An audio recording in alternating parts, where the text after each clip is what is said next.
Hello, Squirrel Squad. Time to read Little House. Sorry I didn't come on yesterday. Whew, had to have a little break. I was marking videos, so I think we're caught up. We are at Prairie Fire. Spring had come. The warm winds smelled exciting, and all outdoors was large and bright and sweet. Big white shining clouds floated high up in a clear space. Their shadows floated above the prairie. The shadows were thin and brown, and all the rest of the prairie was the pale, soft colors of dead grasses. Pa was breaking the prairie sod with Pet and Patty. Hitched to the breaking plow, the sod was a tough, thick mass of grass roots.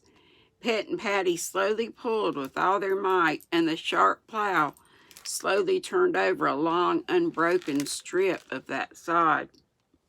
The dead grass was so tall and thick that it held up the sod. Where Pa had plowed, he didn't have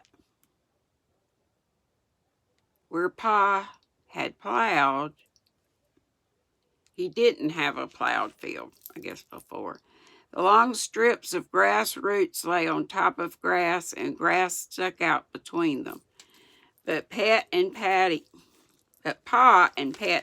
kept on working.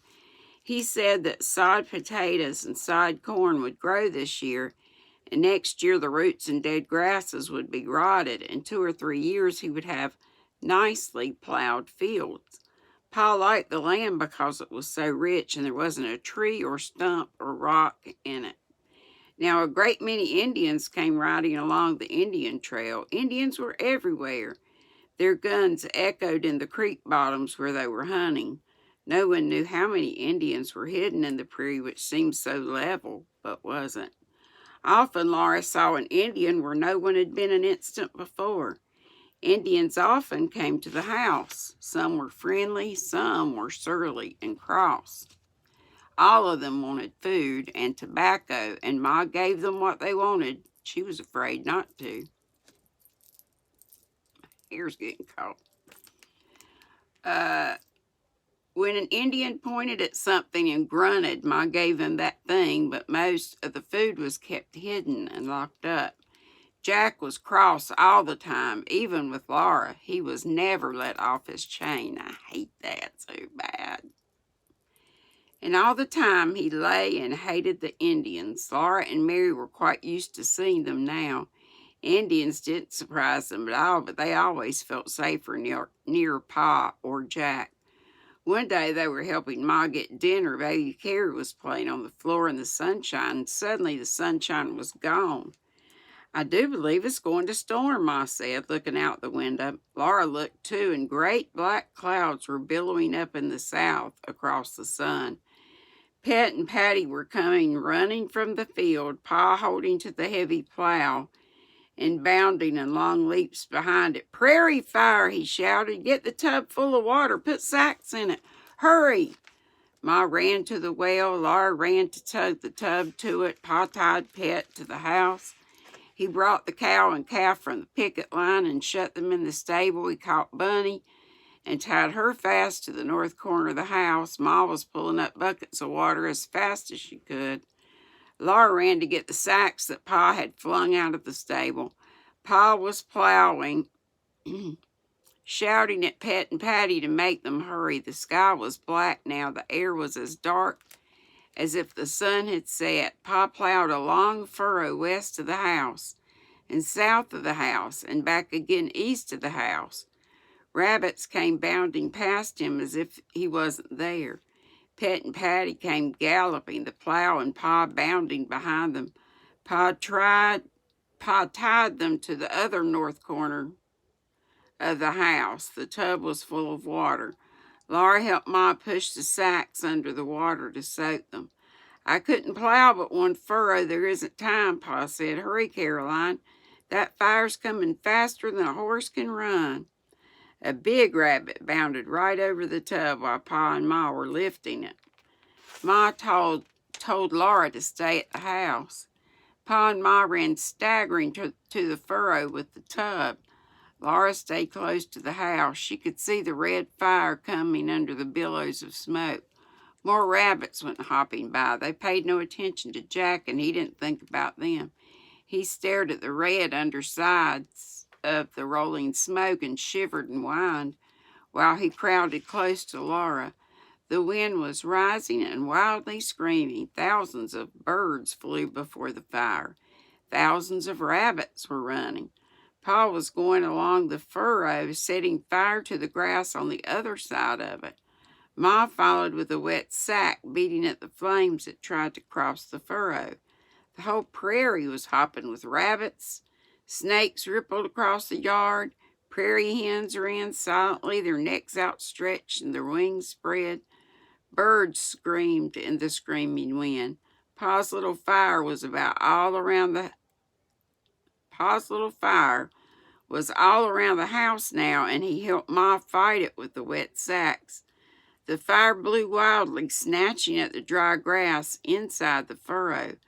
Pa and Ma thrashed at it with sacks. When it got across the furrow, they stamped it with their feet.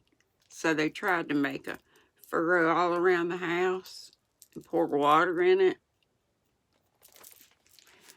And even set a fire on the other side of it is what I'm thinking they were doing, so that grass would already be dead. Let's see, they ran back and forth in the smoke, fighting that fire. The prairie fire was roaring now, roaring louder and louder in the screaming wind. Great flames came roaring, flaring and twisting high. Twist of flame broke loose and came down on the wind to blaze up in the grasses far ahead on the roaring wall of fire. A red light came from the rolling black clouds of smoke overhead. Oh, that's excitement, but kind that you don't want. Let's see. Did I say? Twist of flame broke loose and came down on the wind to blaze up in the grasses far ahead of the roaring wall of fire. Yep. And I said a red light came from the... Yeah, I said that. Mary and Laura stood against the house and held hands and trembled. Baby Carrie was in the house. Laura wanted to do something, but inside her head was a roaring and whirling like the fire. Her middle shook and tears poured out of her stinging eyes. Her eyes and her nose and her throat stung with smoke. Jack howled. Bunny and Pet and Patty were jerking at the ropes and squealing horribly. The orange, yellow, terrible flames were coming faster than horses could run, and their quivering light danced over everything. Pa's little fire had made a burned black strip. The little fire went backing slowly away against the wind. It went slowly crawling to meet the racing, furious big fire. And suddenly the big fire swallowed the little one.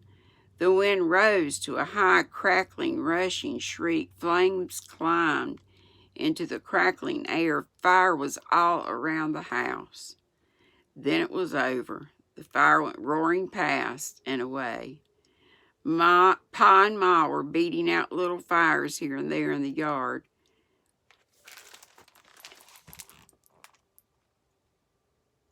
Oh, that's too close for comfort. Goodness. Goodness. When they were all out, Ma came to the house to wash her hands and face.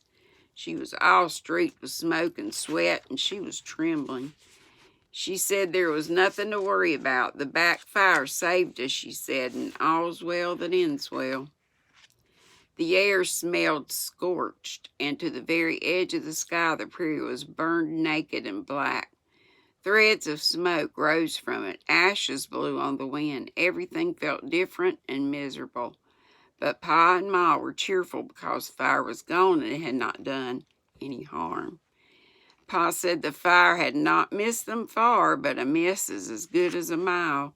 He asked Ma, if it had come while I was in Independence, what would you have done?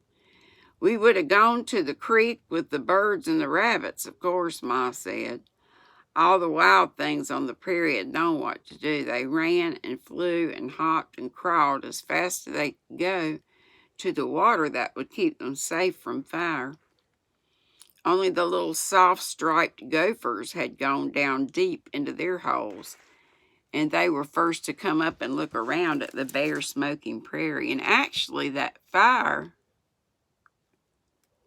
thankfully missed the house, barn, all that stuff, and didn't hurt them, but it probably, usually fire helps the land if you want to use it for farming, so make it easier to plow, and the ashes and all that, I think, will help the soil, I think. Let's see. Then out of the creek bottoms, the birds came flying over, and the rabbit cautiously hopped and looked. It was a long, long time before the snakes crawled out of the bottoms and the prairie hens came walking. The fire had gone out among the bluffs. It had never reached the creek bottoms or the Indian camps. That night, Mr. Edwards and Mr. Scott came to see Pa. They were worried because they thought that perhaps the Indians had started that fire on purpose to burn out the white settlers. Pa didn't believe it.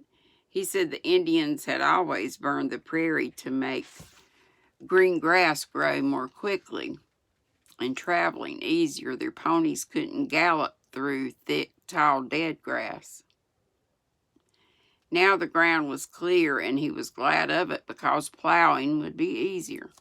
While they were talking, they could hear drums beating in the Indian camps and shouts. Laura sat still as a mouse on the doorstep and listened to the talk and to the Indians. The stars hung low and large and quivering over the burned prairie, and the wind blew gently in Laura's hair. Mr. Edwards said there were too many Indians in those camps. He didn't like it. Mr. Scott said he didn't know why so many of those savages were coming together if they didn't mean devilment. The only good Indian is a dead Indian, Mr. Scott said. He sounds like Ma. Pa said he didn't know about that, and I don't think that's right either. He figured the Indians would be as peaceable as anybody else if they were let alone. On the other hand, they had been moved west so many times that naturally they hated white folks, but an Indian ought to have sense enough to know when he was licked. With soldiers at Fort Gibson and Fort Dodge, Pa didn't believe these Indians would make any trouble. As to why they are congregating in these camps, Scott, I can tell you that, he said. They're getting ready for their big spring buffalo hunt. He said there were half a dozen tribes down in those camps. Usually the tribes were fighting each other, but every spring they made peace and all came together for the big hunt. They're sworn to peace among themselves, he said, and they're thinking about hunting the buffalo, so it's not likely they'll start on the warpath against us. They'll have their talks and their feasts, and then one day they'll all hit the trail after the buffalo herds. The buffalo will be working their way north pretty soon, following the green grass. By George, I'd like to go on a hunt like that myself. It must be a sight to see. Well, maybe you're right about it, Ingalls, Mr. Scott said slowly. Anyway, I'll be glad to tell Mrs. Scott what you say. She can't get the Minnesota massacres out of her head. And that is the end of that, I think. Yes. The next chapter is called... That doesn't sound too good. Okay. Have a wonderful day. I was going to read extra since I missed yesterday. Mouth is drier than dry, but maybe I'll come back today. Who knows? Be sweet, don't be ugly.